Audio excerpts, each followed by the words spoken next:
कल्पना कीजिए एक बहुत ही जाने माने मनोचिकित्सक जिनका पूरा करियर विज्ञान और तर्क पर बना है। और उनके पास एक मरीज आती है, कैथरीन, जो सालों से भयानक चिंता और बुरे सपनों से जूझ रही है। आप 18 महीनों तक हर पारंपरिक तरीका आजमाते हैं, लेकिन कुछ काम नहीं करता। फिर आप हिप्नोसिस मतलब सम्मोहन का सहारा लेते हैं। और जो सामने आता है वो आपके विज्ञान को, आपके विश्वास को, मतलब आपकी पूरी दुनिया को हिला कर रख देता है। आज हम डॉक्टर ब्रायन वाइस की किताब मैनी लाइव्स मैनी मास्टर्स के कुछ अंशों की गहराई से पड़ताल करेंगे। बिल्कुल। और ये पड़ताल इसी दिलचस्प सवाल पर है कि जब एक वैज्ञानिक की दुनिया का सामना ऐसे अनुभवों से होता है जिन्हें पारंपरिक विज्ञान समझा नहीं सकता, तो क्या होता है? तो कहानी शुरू होती है डॉक्टर वाइस की क्लिनिक से। कैथरीन उनके सामने है। पारंपरिक थेरेपी पूरी तरह से फेल हो चुकी है। डॉक्टर वाइस तय करते हैं कि वे उसे सम्मोहन के जरिए शायद बचपन की किसी भूली हुई घटना तक ले जाएंगे, शायद वहीं उसकी समस्याओं की जड़ हो। पर ऐसा होता नहीं है। नहीं होता, कुछ और ही है। बिल्कुल। सम्मोहन की हालत में कैथरीन अपने बचपन में नहीं बल्कि हजारों साल पहले के किसी जीवन में पहुंच जाती है। और ये कोई धुंधली यादें नहीं थी, है ना? नहीं, बिल्कुल नहीं। स्रोत बताते हैं कि ये डिटेल्स अविश्वसनीय रूप से साफ थीं। वो ऐसी जगहों, प्रक्रियाओं, लोगों के बारे में बता रही थी जिनके बारे में उसे होश की हालत में मतलब दूर दूर तक कोई जानकारी नहीं थी। लेकिन एक डॉक्टर के लिए सबसे जरूरी बात तो इलाज होगी ना। क्या इन अजीबोगरीब यादों का कैथरीन पर कोई असर हो रहा था? यही तो इस केस का सबसे हैरान करने वाला पहलू था। अच्छा। जैसे जैसे कैथरीन अपने पिछले जन्मों के दर्दनाक अनुभवों को फिर से जीती और समझती गई, उसके आज के लक्षण एक एक करके गायब होने लगे। जैसे कि एक वैज्ञानिक दिमाग के लिए ये मानना तो बहुत मुश्किल रहा होगा। डॉक्टर वाइस ने जरूर कोई और वजह तलाशने की कोशिश की होगी। पूरी कोशिश की। मतलब क्या ये कोई दिमागी बीमारी हो सकती थी? हाँ, वो मानसिक बीमारियों के विशेषज्ञ थे। किताब में वो साफ लिखते हैं कि उन्होंने एक एक करके सारी संभावनाओं को खारिज किया।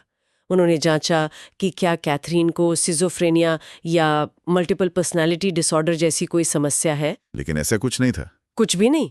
वो कोई ड्रग्स भी नहीं लेती थी। डॉक्टर वाइस को यकीन था कि ये किसी मानसिक बीमारी का लक्षण नहीं है। और ये सोचना भी जरूरी है कि उनके लिए कितना बड़ा कदम रहा होगा।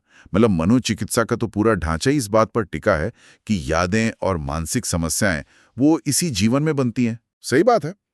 इस दायरे से बाहर सोचना तो उनके पूरे करियर और ट्रेनिंग के खिलाफ जाने जैसा था। तो उन्होंने और क्या सोचा? उन्होंने और भी गहरी थ्योरीज पर विचार किया। जैसे क्या ये यादें जेनेटिक हो सकती हैं, जो हमें अपने पूर्वजों से मिलती हैं? Genetic memory. हाँ, लेकिन ये आइडिया भी खारिज हो गया क्योंकि कैथरीन ने जिन पिछले जन्मों के बारे में बताया उनमें से कई का अंत बिना बच्चे के हुआ था।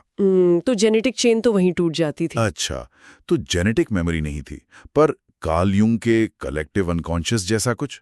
मतलब सारी इंसानियत की एक साझा याददाश्त? ये एक बहुत अच्छा सवाल है और डॉक्टर वाइस ने इस पर भी गंभीरता से सोचा था। पर वो भी फिट नहीं बैठा। नहीं?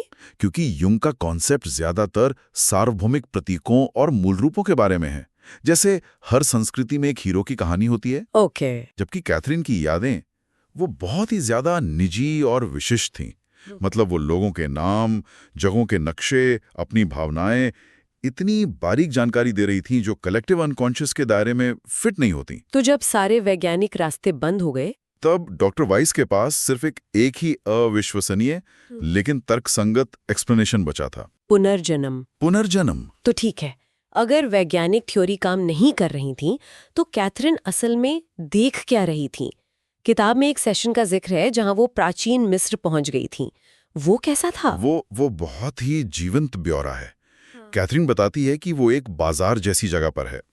वो नीली धारियों वाले लाल रंग के मिट्टी के बर्तन देख रही है जिनमें तेल भरा है। वो कहती है कि उसका काम उन बर्तनों को मोम से सील करना है। और लोग कैसे थे? उसके आसपास जो आदमी हैं उनके सिर मुंडे हुए हैं।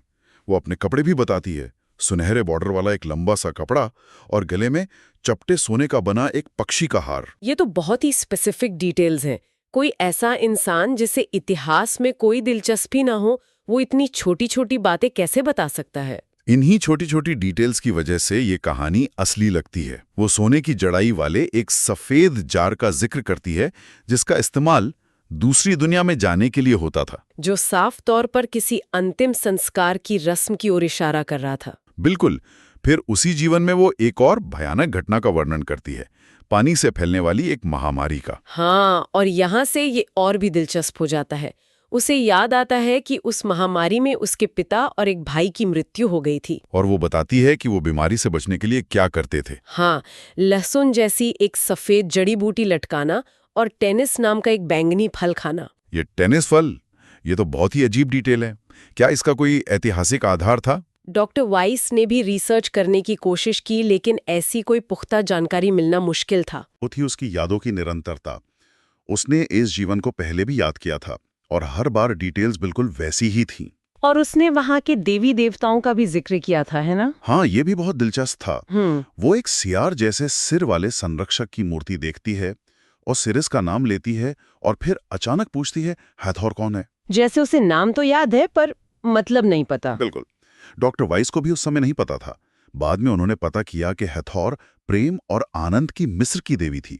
ये इस बात का एक और सबूत था कि ये जानकारी उसके अपने दिमाग से नहीं आ रही थी। ये सब अपने आप में ही हैरान करने वाला है, लेकिन कहानी में एक ऐसा मोड़ आता है जहां ये पिछले जन्मों की थेरेपी से कुछ और ही बन जाता है। सही कहा। मिस्र वाले जीवन में अपनी मौत का अनुभव करने के बाद कैथरीन एक शांत और रोशनी वाली जगह में पहुंचती है, जिसे किताब में जीवनों के बीच का स्थान कहा गया है। हाँ, और यहीं पर सब कुछ बदल जाता है। वो अब सिर्फ यादें दोहराने वाली मरीज नहीं रहती, बल्कि उच्च चेतना वाले प्राणियों के लिए एक माध्यम बन जाती है। एक मिनट, माध्यम मतलब? डॉक्टर वाइस उन्हें द मास्टर्स कहते हैं। मरीज अब मरीज नहीं रही, वो किसी और के लिए एक चैनल बन गई।